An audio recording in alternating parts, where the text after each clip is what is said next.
Have today with us is Dr. Kirti Tyagi. She is an assistant professor at our school. She obtained her PhD from IIT Delhi and she works in the areas of teens and risky decision making and domain specific risk taking. And today she'll be talking about how can we design schools for growth, pro-social risk taking and social emotional learning. The Have extension of my PhD work, which is about pro-social risk-taking and how it impacts social emotional learning.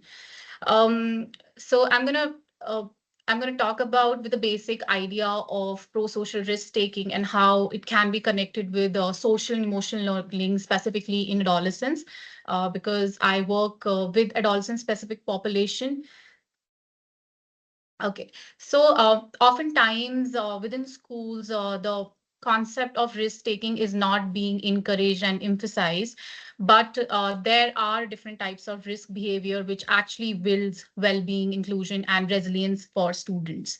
And one of them is actually pro-social risk-taking behavior. So what exactly is a pro-social risk-taking behavior? It's a behavior that is promoted to help another person while voluntarily taking on some personal risk or potential cost to oneself. Most of the time, adolescence is an age group where they are in an age group where there is a high propensity for risk-taking behavior. And as per data and research, this propensity is majorly seen for negative and problematic risk behavior. So having to understand that you can't reduce this propensity, but you can definitely find an alternative where this energy of adolescence can be transferred to. So trying to understand how pro-social risk taking, which again is a growth-oriented behavior, can help adolescents as a generation to satisfy their sensation seeking and novelty seeking at the same time, helping them to enhance their well-being and growth. So pro-social risk taking is also as a moral courage and a potential antidote to bystanders' passivity in bullying as well as in social exclusion. It also emphasized that when someone indulge in a pro-social risk-taking behavior, they are not only helping others, they are not only engaging in a pro-social behavior, but they're also strengthening their well-being and moral identity as a risk taker.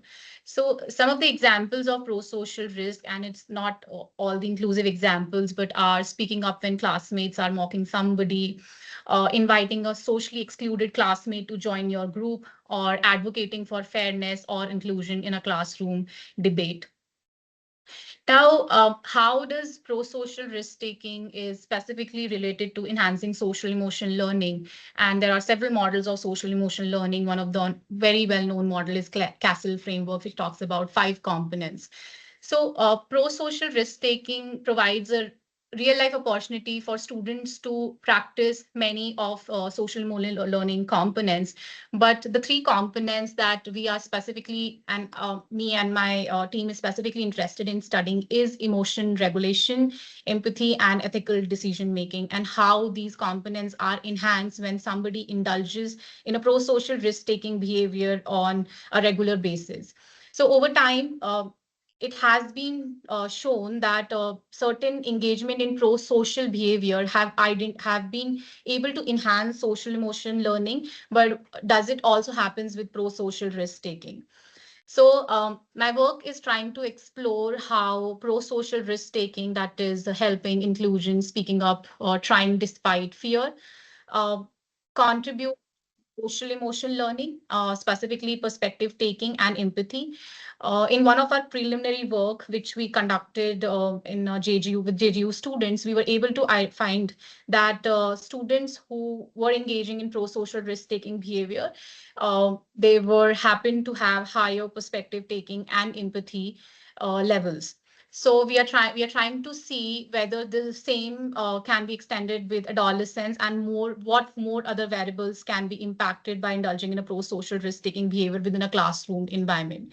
The other variables that we are interested in is belongingness and inclusion and psychological well-being. Uh, So the key idea is to understand that rather than protecting students from risk, which is an adolescent specific propensity, because every adolescent, when they come to this age group, there is a high propensity that they will be attuned to risk taking behaviors. But can we design our educational spaces, our curriculum, in a way that supports healthy risk behavior, which not only helps them in growth oriented behavior, but also enhances their psychological well-being.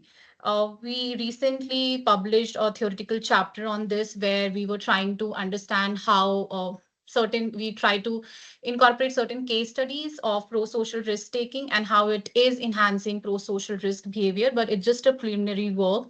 And we want to expand this work, and the kind of methodology that I work is qualitative and quantitative. So trying to understand what are different pro-social risk-taking behavior that adolescents indulge in, and then also trying to assess it using behavioral measures.